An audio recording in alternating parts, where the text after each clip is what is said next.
Selamat pagi nak, apa kabar? Mudah-mudahan sehat semua dan harapan ibu semangat untuk mengikuti proses belajar mengajar dan kita tetap berdoa supaya virus corona ataupun COVID-19 ini cepat punah dari negara kita dan kita dapat belajar bertatap muka seperti biasa. Pagi ini kita belajar kembali bahasa Indonesia. Yang menjadi materi pembelajaran kita adalah mengembangkan teks prosedur. Pada pertemuan yang lalu kita sudah mempelajari tentang konstruksi, rancangan, analisis struktur dari teks prosedur. Sekarang kita masuk dengan KD berikut, yaitu pengembangannya. Dengan mengetahui struktur dan aspek kebahasaan teks prosedur, dengan mudah kita memahami maksud dari teks tersebut. Untuk memperoleh kejelasan dalam teks itu, dapat melakukan dua hal. Yang pertama, mengartikan kata-kata sulit, dan yang kedua memaknai maksud teks secara keseluruhan. Mengartikan kata-kata sulit. Kata-kata yang dianggap sulit dapat kamu temukan dalam kamus. Arti yang berdasarkan kamus disebut dengan makna leksikal. Sedangkan arti yang berdasarkan konteks kalimatnya disebut dengan makna struktural. Kita ambil salah satu contoh, yaitu kata perbal.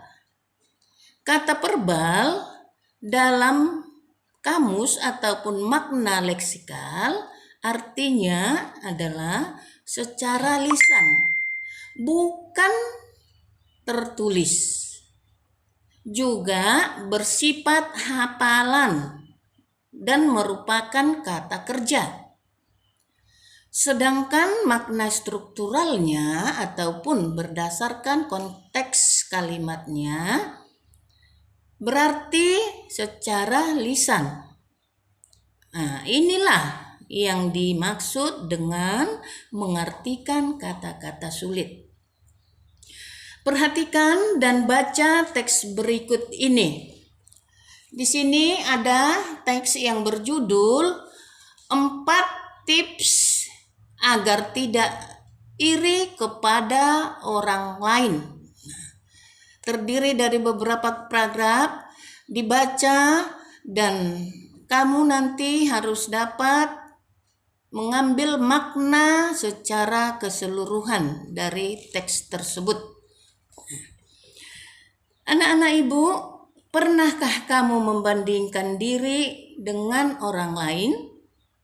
Mungkin ketika kita melihat orang lain sukses, kita tidak bisa sukses, tiba-tiba terpikir dalam pikiran, mengapa saya tidak bisa seperti dia?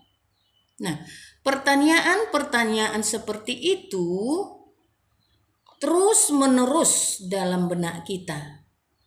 Jadi, untuk mengatasi pemikiran-pemikiran itu, kamu harus memahami tips sebagai berikut. Yang pertama, kenali diri sendiri atau kerjakan apa yang bisa kau kerjakan. Jangan iri kepada orang lain. Yang kedua, setiap orang memiliki kelebihan masing-masing. Manusia diciptakan tidak sama. Dan yang ketiga, yang penting makna, bukanlah pengakuan. Dan yang berikut, keempat, meniru orang berhasil. Kita dapat meniru ataupun mencontoh orang supaya berhasil. Bagaimana caranya? Evaluasi diri agar berhasil. Inilah yang disebut 4 tips agar tidak iri kepada orang lain. Nah, sampai di sini pembahasan materi kita. Mudah-mudahan kamu bisa memahami, dan setelah selesai pembahasan ini, Ibu membuat beberapa pertanyaan yang menjadi tugas kamu nantinya. Selamat bekerja di rumah dan sekian, selamat pagi.